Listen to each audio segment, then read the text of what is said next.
مرکزی کونسل برائے ہندی طب، central council of Indian medicine. تعارف: ہندوستان جیسے وسیع و عریض ملک میں حفظان صحت اور ازالہ مرض کے واسطے صرف جدید طریقہ علاج ہی کافی نہیں ہے، بلکہ صدیوں سے رائج قدیم ہندوستانی طریقہ ہائے علاج جیسے آیورویدا، سدھا، یونانی اور یوگا وغیرہ کہ جن سے ہندی عوام بخوبی واقف ہیں اور ان کے ماہرین ہر جگہ موجود ہیں، کو فروغ دینا بھی ضروری ہے۔ چنانچہ حکومت ہند نے ہندوستانی طریقہ ہائے علاج کی معیار بندی اور تعلیم و تدریس کو بہتر بنانے کے لیے central council of medicine, Indian medicine central council act 1970 کے نام سے ایک بل دسمبر 1970 آف دا ڈیتھ میں ہندوستان کی پارلیمنٹ میں قائم کیا۔ اس ایکٹ کے تحت وزارت صحت و خاندانی بہبود، حکومت ہند کو یہ اختیار حاصل ہو گیا کہ وہ medical council of India MCI کی طرز پر دیسی طریقہ ہائے علاج کے واسطے ایک علیحدہ کونسل قائم کر سکے۔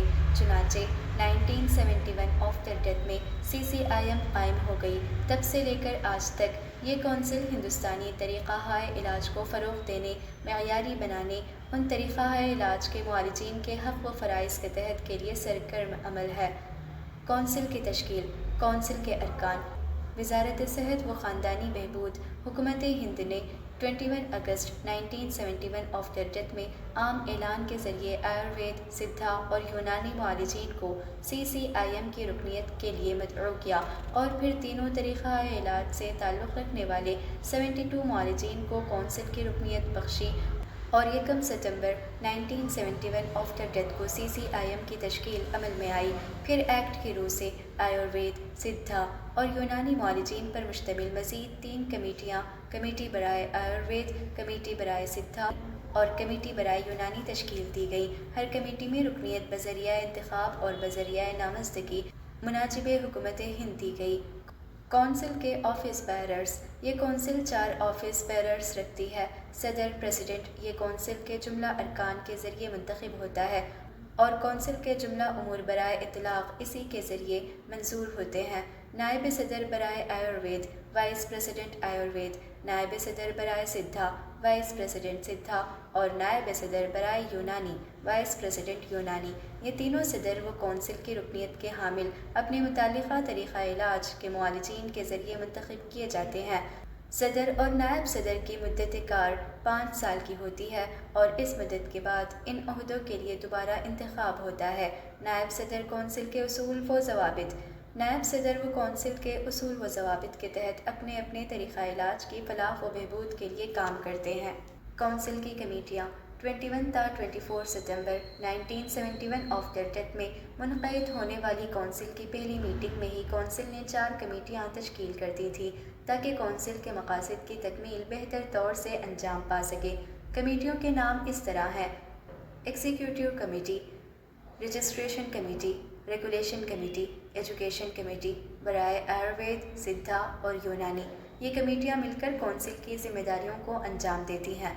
کونسل کی ذمہ داریاں: آیوروید، سدھا اور یونانی سے متعلق تعلیم و تدریس کی معیار بندی کرنا۔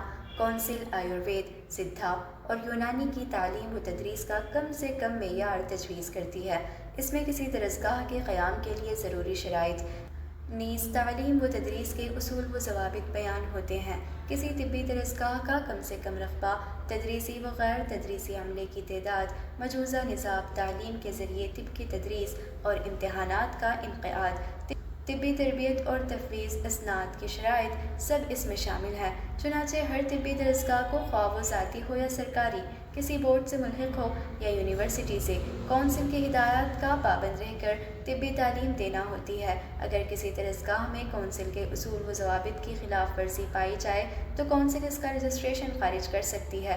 مرکزی حکومت سے دیسی طبوں: اس میں کونسل مرکزی حکومت کی مشیر رہتی ہے اور آیوروید، سدھا اور یونانی کے ذریعے مختلف امراض کے اور ادویہ کے علاج پر عبوریت سے حکومت کو واقف کروا کر ان طریقہ علاج کی افادیت کو تسلیم کرواتی ہے تاکہ قانونی طور پر معالج اپنے اپنے طریقہ علاج اور مستعمل ادویہ کے ذریعے علاج کر سکیں۔ معالجین کا رجسٹریشن۔ کونسل سے تسلیم شدہ درسگاہوں سے فارغ التحصیل اطباء کو رجسٹرڈ کرنا اور ان کا ریکارڈ کرنا کونسل کی ذمہ داری ہے۔ ابتدا میں مرکزی رجسٹریشن کی تجویز تھی، لیکن ابھی یہ ممکن نہیں ہو سکا ہے اور صوبائی سطح پر ہی رجسٹریشن ہو رہا ہے۔ آیورویدک، سدھا اور یونانی معالجین کی حقوق و فرائض سے متعلق اصول و ضوابط مرتب کرنا۔ کونسل کی جانب سے طبی علاج کے اصول و ضوابط معالجین کے حقوق و فرائض یعنی طبی اخلاقیات وضع کیے جاتے ہیں اور رجسٹرڈ معالجین کے لیے لازمی ہے کہ وہ ان اصول و ضوابط پر کاربند رہیں، تاکہ اگر حکومت ہند معالج و مریض کے درمیان کبھی کوئی مسئلہ پیدا ہو جائے تو کونسل معالج کا دفاع کر سکے۔ لیکن اگر کوئی معالج کونسل کے وضع کردہ اصول و ضوابط کی خلاف ورزی کرتا ہے تو کونسل کو اس کا رجسٹریشن خارج کرنے اور سند ضبط کرنے کا حق حاصل ہے۔ درجہ بالا بیان سے ثابت ہے کہ ہندوستانی طریقہ علاج کو فعال اور معیاری بنانے میں CCIM کا وجود اور کردار انتہائی اہم ہے۔